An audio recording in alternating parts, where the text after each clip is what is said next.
Perjalanan berdikari seniman tato Tandur Tala. Seni lukis tubuh atau tato sudah bukan hal yang asing diperbincangkan dalam geliat perkembangan budaya di Kota Bandung. Peminatnya mencakup banyak kalangan, dari pemuda hingga generasi yang lebih tua. Meski masih sangat tabu bagi anak-anak di bawah umur. Banyak seniman tato di Kota Bandung yang berdikari membangun studio tato secara mandiri. Salah satu nama yang kini cukup dikenal yaitu Tandur Tala. Di markas sang seniman di sekitar Jalan Rereng Wulung Indah nomor A9, Kelurahan Sukaluyu, Kamis 28 Oktober 2021, sore itu, sayup terdengar musik bertempo cepat di sebuah sudut ruangan ketika proses tato sedang berlangsung. Bey, begitulah semua orang akrab menyapa seniman perempuan muda di balik nama panggung Tandur Tala. 3 tahun dia menggeluti dunia ini. Begitu pertama kali ditato, langsung tertarik dan mulai belajar di tahun yang sama. Karena aku kan orang miskin, ditato mahal. Jadi coba belajar sendiri biar murah. Candanya diikuti tawa.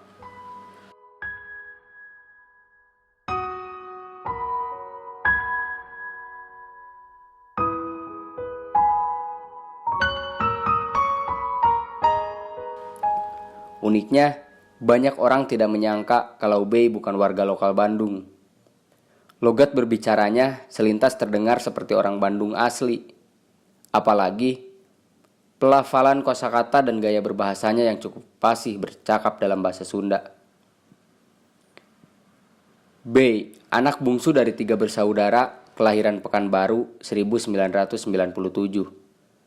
Bertandang ke kota Bandung sejak tahun 2016. Dia bermimpi bisa hidup mandiri di kota dengan segudang talenta musik ekstrim ini. Kini, Bey telah memasuki babak final masa perkuliahannya di sebuah universitas swasta. Tak lama lagi harapan sang ibu kesampaian. Sebagai seniman tato, Bey memulai semuanya secara mandiri. Sebelum akhirnya kini memiliki studio pribadinya sendiri. Dari beberapa jenis teknik dalam tato, dia memilih handpoke atau teknik tanpa mesin sebagai jalan pertamanya. Pertimbangannya karena selain lebih murah modalnya, tinggi pula harga pasarannya. Meskipun demikian, teknik handpoke memiliki kekurangan lain, yakni soal durasi. Pengerjaannya bisa 4 kali lipat lebih lama ketimbang proses tato menggunakan alat. Hal inilah yang membuat Bey beralih ke teknik mesin setelah bisnisnya berkembang secara bertahap setiap tahunnya. Alat-alat tato dia beli dari tabungan. Lama-lama mah capek ya handpoke teh. Ngerjainnya kan bisa berjam-jam. Tapi modalnya murah. Lumayan lah buat awal-awal mah, tuturnya dalam bahasa Sunda yang unik. Bey menabung penghasilannya sebagai seniman tato untuk membiayai kuliah, sekaligus bertahan hidup di kota Bandung. Tidak jarang juga dia memberikan sebagian nafkahnya kepada sang ibu.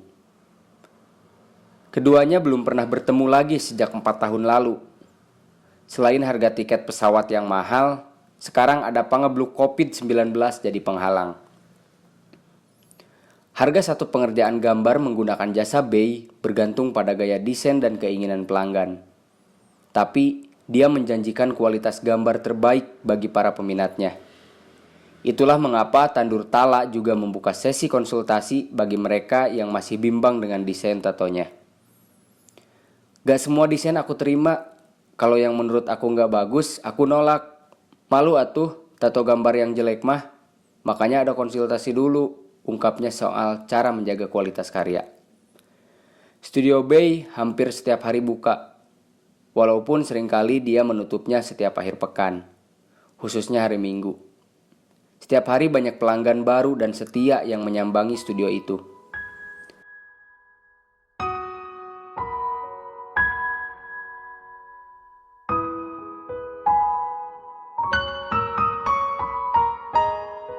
Sambil mengembangkan jejaringnya di dunia tato, Bey terus tekun mempelajari sebidang teknik lukis yang dapat dipraktikkan dalam proses tato.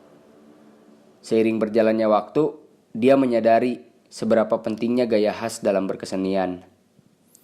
Gaya khas yang dikembangkan Bay yaitu berupa torehan-torehan sederhana secara acak di sekitar karya gambarnya.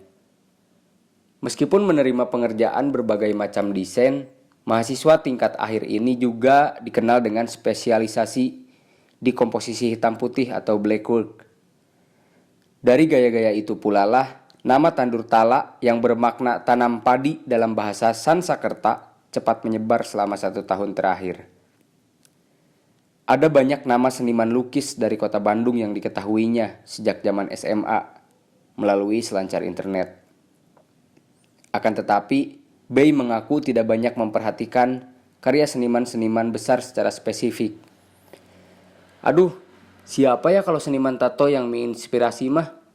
Bingung. Soalnya gak ada yang benar-benar diikuti juga, paparnya setelah berpikir panjang.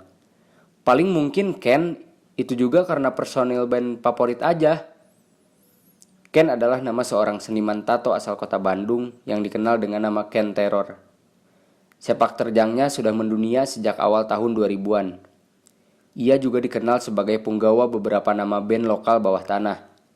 Di antaranya Domestic Crush, Kontrasosial, dan Heart It's Crawling Tartar. Keunikan lainnya, Bay mengaku tidak sedikit gaya khasnya dalam teknik tato datang dari ketidaksengajaan pada awal karir. Namun, dengan bakat dan kepiawaiannya dalam melukis, sebagian kesalahannya itu malah jadi teknik-teknik andalannya hingga kini.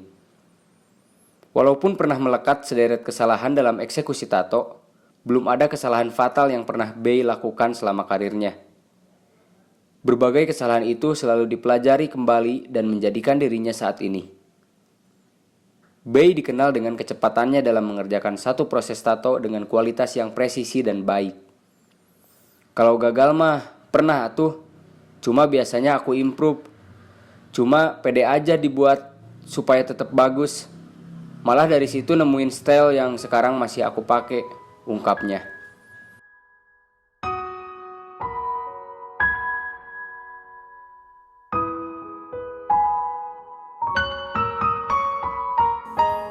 Sudah sejak lama, terutama ketika duduk di bangku SMA, Bay mulai berkeinginan hidup di kota Bandung. Dorongan terbesarnya adalah ketertarikan pada musik cadas. Ada sederet nama band yang menginspirasi ketertarikan Bay untuk mengenal lebih dekat Paris Van Japa. Dari Burger Kill sampai Heart It's Crawling Tartar. Pada dasarnya, Bay telah dikenalkan musik punk rock dan mulai melekat semasa SMP. Seiring beranjak dewasa, semakin banyak pula referensi musik yang diketahuinya dan mengarahkannya menuju musik yang semakin berat atau heavy, genre yang lebih metal. Dulu niat mau ke Bandung sampai ngumpulin duit dulu. Alasannya apalagi kalau bukan karena dulu aku metalhead. Apalagi zaman SMA. Dulu di sana kenal musik karena sering datang ke gigs rame-rame, tuturnya. Sebelum bertandang ke kota Bandung, Bay bekerja di sebuah toko pakaian di salah satu mall di Pekanbaru. Ia bekerja selama kurang lebih 1 tahun lamanya tanpa mendaftar kuliah dimanapun pasca kelulusan SMA. Inilah cara satu-satunya untuk mengumpulkan pundi-pundi menuju ibu kota Jawa Barat. Meski menggilai musik cadas, Bay mengaku tak pernah bercita-cita jadi musisi. Dia merasa puas dengan menjadi penikmatnya saja. Bahkan, dia tak pernah menyangka akan menggeluti dunia tato meski sudah menggambar sejak SD. Cita-cita yang pernah dimiliki Bay justru atlet karate. Prestasinya cukup menawan, dengan sabuk hitam di pinggangnya. Raihan tertingginya adalah kejuaraan daerah di wilayah Provinsi Riau saat masih SMA. Sayang, karirnya tidak bertahan lama. Aku berhenti karate dari SMA karena sempat kecelakaan, ucap Bay yang sempat berkecimpung di sejumlah gerakan anti penggusuran di kota Bandung sejak tahun 2018.